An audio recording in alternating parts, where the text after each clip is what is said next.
Il y a 7 ans en arrière, j'ai personnellement vécu une histoire paranormale, moi et un ami, et bien sûr plusieurs autres personnes en fait que j'ai ramenées sur le site en question pour du coup pouvoir avoir aussi leur avis. Sauf que leur avis, vous n'êtes pas prêts à les entendre. Je décide d'éteindre un sapin et d'arracher des branches. Et là, je regarde en face de moi. Je lève mon regard et je vois une ombre pendant 5-6 secondes. Elle disparaissait petit à petit derrière ce sapin. Et là en dessous, juste après, on reçoit un autre SMS décédé de l'eau. Et d'un coup, je vous jure, la batterie de 86%, on est passé à 32%. Est-ce que c'est bon pour vous, d'accord? Et là j'ai dit, frérot, il y a un problème. Au moment où je dis ça,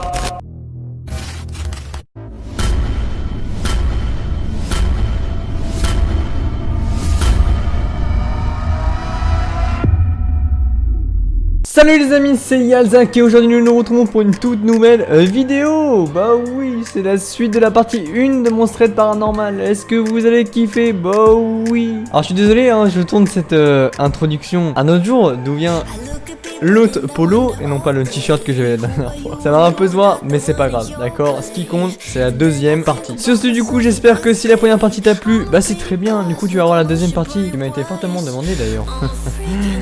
Sur ce, du coup, n'hésite pas à liker cette putain de vidéo, à t'abonner si c'est pas fait, tu m'actives cette putain de cloche, d'accord? Tu me l'actives, ok? Sur ce, nous allons commencer sans plus attendre avec la seconde partie. Transition. Au même moment que je dis ça, il y a un putain de rocher sa mère, parce que du coup c'est un peu la montagne là où j'habite, qui tombe de je sais pas où mon gars. Ça a tremblé le sol, je vous jure que c'est vrai. J'ai commencé, alors vous voyez un peu le moment où t'es un peu tétanisé, tu vois. Tu sais, ce moment là, je le dis toujours dans mes threads, quand tu es terrifié, tétanisé, que tu ne peux plus bouger. Ce moment-là, je vous jure que je l'ai vécu. J'ai décidé de me barrer totalement en courant. Mais genre vraiment, tu vois, j'ai tourné sur moi-même pendant 4 fois, vraiment, et j'ai couru comme un gros taré. Et là, je vois mon pote qui se casse la gueule, mais comme jamais de sa vie. Alors du coup, je regarde derrière moi pour voir du coup s'il n'y avait pas éventuellement un esprit qui nous poursuivait ou une connerie dans le genre, tu vois. Et là, mon gars, je regarde derrière moi et je vois mon pote par terre comme ça.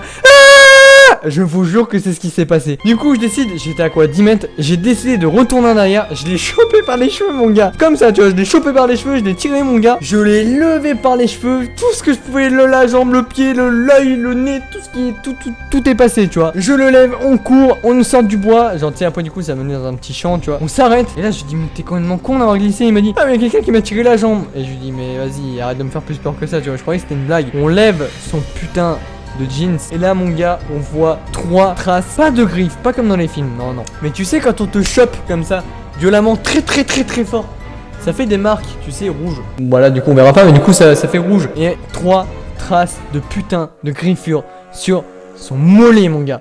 Le mollet droit. J'ai été terrifié et depuis ce jour je n'y suis plus jamais retourné de toute ma fucking vie, je vous jure que c'est vrai. Et on avait monté des dossiers et tout, on avait dessiné du coup ce qu'on voyait et tout ça. Bref, c'était n'importe quoi. Mais j'y suis quand même retourné 4 semaines plus tard, tout seul avec une amie et son petit frère. On va peut-être laisser les choses un peu plus se calmer, tu vois. Et ce jour-là, j'ai été convaincu que ce que j'avais vu là, en fait, c'était pas un rêve, c'était pas notre folie ou notre cerveau qui faisait ça. Parce que j'ai amené une meuf random. Elle était pas au courant de ce qui se passait, son petit frère non plus, d'accord. Tu vois, j'ai dit vas-y, ça te dit et tout, on fait un petit truc en mode paranormal et tout, avec des trucs et tout. Elle me dit ouais, si tu veux. Vu qu'il faisait un peu tard et que c'est sombre, tu vois, pour se mettre un peu les chocotte, moi je savais ce qui se passait pas elle. Et du coup je commence à poser des questions et tout ça. Et d'un coup, j'ai encore les images, je me tourne vers la droite. Qu'est-ce que je vois? Ma pote en train de chialer, mais de chialer. Elle était là et tout, je vous dis exactement ce qu'elle m'a dit. Elle était comme ça, elle me regarde, elle me dit arrête. Comme ça qu'elle m'a dit plusieurs fois. Arrête.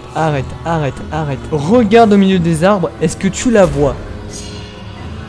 Alors je la regarde et tout, puis je lui dis je vois personne tu vois. Et en plus il y avait pas de trucs en mode tape sur les arbres et tout, ça marchait pas en fait. Et là elle me dit mais si, regarde en face de nous, là à moins de 15 mètres devant nous, tu la vois pas?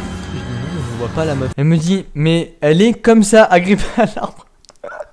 C'était creepy de ouf. Désolé je rigole un peu nerveusement mais ça m'a fait un peu peur quand même parce que je voyais rien moi. Et genre je suis allé jusqu'à ces arbres là tu vois. Et elle a pété un câble, elle a dit non, n'y va pas et tout machin, elle a chialé. Et d'un coup, son petit frère, tu sais pas, et d'un coup, il s'est mis à pleurer, à hurler dans tous les sens, à sauter, il a commencé à courir tout seul dans la forêt. Il est sorti de la forêt tout seul. Elle est tétanisée et j'étais, en fait, apparemment, la meuf était juste derrière moi, mon gars, je vous jure que c'est vrai. La meuf agrippée à l'arbre, comme ça, tu sais, genre en mode vraiment comme ça, tu vois. Et elle pleurait, elle me dit reviens ici et tout. Et c'est vrai qu'avec le temps, après, je sais pas du coup, c'est parce qu'il faisait froid ou autre, mais j'ai ressenti vraiment un air glacial qui m'a parcouru de là, tu vois, jusqu'à ici. Mais je me suis dit, bof, c'est juste parce qu'il fait froid, tu vois. On s'est tiré en courant, tu vois, et genre, bah, je l'ai pris dans mes bras, tu vois, parce que y avait rien entre nous, ok. Calme-toi, toi. Je l'ai pris dans mes bras et tout, je lui dis, mais t'es complètement taré de me faire ça. Il dit, mais t'as pas vu et tout, elle était là. Je dis, non, je dis, j'ai rien vu. Je dis, alors arrête, je dis, y'a rien du tout. Et c'est à partir de ce jour-là que j'ai su qu'il y avait vraiment quelque chose dans cette forêt. Et là, je me suis dit que c'était sûr. Il y avait quelque chose là, tapis dans cette forêt. C'était sûr à 100%. Et au final, du coup, j'ai mené quelques petites recherches quelques années plus tard, donc 2-3 ans après, dans les archives du coup de la commune que ma mère avait réussi à trouver sur internet.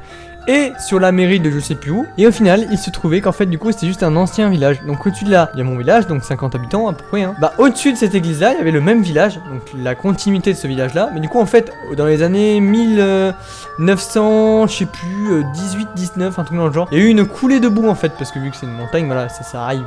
À l'époque, ça arrivait. Ça a rasé les maisons au-dessus et il y a eu plusieurs morts dans ce village là-haut. Du coup, c'est peut-être pour ça que c'est sûrement un esprit qui vit là-haut et qu'on a très fortement fait chier en prenant ces pierres de sa maison où il est décédé. Et en plus, en venant le déranger, peut-être chez lui. Notre cabane était peut-être sur sa maison. Où est-ce que la dame est morte? Et c'était une histoire de ouf. Je pourrais jamais revivre ça probablement dans ma vie. Et j'en garde un souvenir là-dedans incroyable. Je vous jure que c'est vrai. Et si vous le voulez, on pourra refaire cette histoire-là en plus courte cette fois-ci avec mon pote et ma pote du coup qui eux étaient là pour venir témoigner en fait, pour vous prouver en fait que c'est pas des conneries. Pour avoir aussi leur version à lui. Excusez-moi pour le micro. Pour avoir la version du coup de lui et de elle. Si ça vous intéresse, on peut le faire, voilà.